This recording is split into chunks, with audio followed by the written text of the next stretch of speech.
What if your 3 p.m. coffee habit has absolutely nothing to do with needing energy and like everything to do with running away from your own thoughts? Oh, yeah. I mean, we constantly treat these minor cravings as physical necessities, right? It's cool. Like a mid-morning pastry or just 5 minutes of scrolling social media, maybe a sweetened drink. We view them as innocent little treats. Yeah. But when you strip them away all at once, you expose this much more complicated psychological engine running under the hood. You really do. And welcome to today's deep dive, where we are getting into exactly that. Because today we are looking at a really radical experiment that suggests you aren't actually managing your time every day. You're micromanaging your brain chemistry. Which is a wild concept to wrap your head around. It is. Okay, let's unpack this. Because usually when we think about a daily routine, we picture a schedule, right? Yeah. Wake up, commute, answer emails. Exactly. The logistics. But if you stop looking at your day as a list of tasks, you start seeing it as like highway. And it's lined with these tiny, almost invisible toll booths. I like that analogy. Thanks. And the currency you are paying at every single one of those toll booths isn't money, it's dopamine. Right.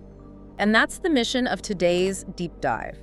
We are looking into this incredibly raw Substack piece by Subomi Plumptre. It's called Fasting Chronicles. And she really went all in on this. You know, she went way beyond just skipping a meal. Oh, absolutely. She cut out media, caffeine, and all those little daily treats. Yeah, she specifically mentions Nigerian snacks like chin chin and small chops. Yeah. And the immediate result she felt wasn't just a growling stomach. Right. It was this persistent, dull ache. Which she realized pretty quickly was dopamine withdrawal. I mean, we all know dopamine is that basic pleasure chemical, but she realized she wasn't eating for physical fuel at all. No, not at all. She was basically self-medicating. Like, every time we grab a quick snack or check our phones, we're essentially microdosing pleasure. Wow, microdosing pleasure. That is a fascinating way to put it. Right. We do it to intercept our brain's natural stress response. It temporarily shuts down those neural circuits that signal discomfort or anxiety. Okay, but I have to play devil's advocate here for a second.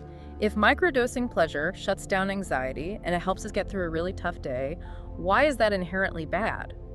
Well, because Because our brains naturally want to avoid pain, right? So why put yourself through the absolute misery of stopping? I mean, I hear you, but the problem is you're only intercepting the signal. You aren't actually solving the underlying problem. Oh, I see.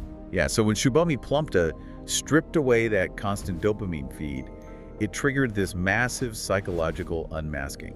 Okay, what do you mean by unmasking? Well, without those quick hits to just numb her out, she was forced to face what she was actually running from. Which turned out to be what, exactly? It was a deep discontent with work she didn't enjoy, plus fears that she was procrastinating on. Wow, so it wasn't even about the food or the phone at all? Not at all. It's almost like ignoring the check engine light in your car by just, constantly resetting the battery. You feel better for a mile because the dashboard is clear, but the engine is still actively failing. That is a perfect analogy.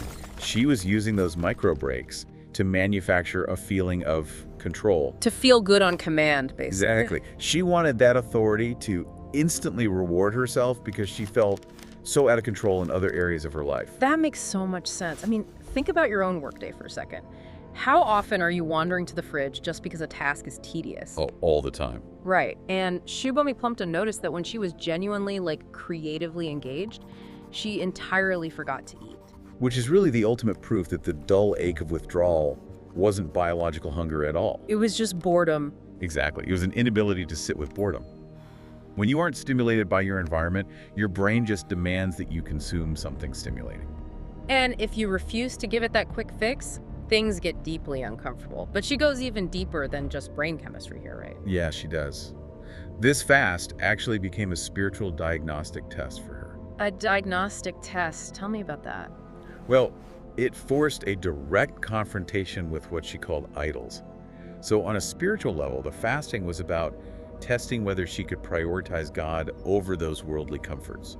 Oh, wow. So when you give up that illusion of control we talked about, the ability to just summon pleasure whenever you want, you are essentially forced into a posture of humility. Right, you have to actively surrender. Which is incredibly hard to do when we're talking about rewiring a core survival mechanism. Honestly, it makes me wonder if dopamine is just the villain in this whole story. She actually makes a point to clarify that it's not. Oh, really? Yeah, dopamine serves a vital biological purpose. It motivates us, it helps us cope with reality. So it's not the enemy. No, the danger is when it becomes an unexamined crutch. It can keep you trapped in a life or a routine that you actually despise, simply because you're just comfortable enough not to leave. Man, that is something pretty heavy to chew on.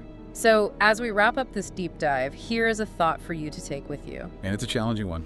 It really is. If you were forced to go 48 hours without your own easy micro rewards, so no coffee, no scrolling, no casual snacking. What hidden discontent or avoided truths might suddenly bubble up in your own quiet moments? Exactly. If you finally pull the plug on your daily pinball machine, you might actually have to look at the room you're standing in.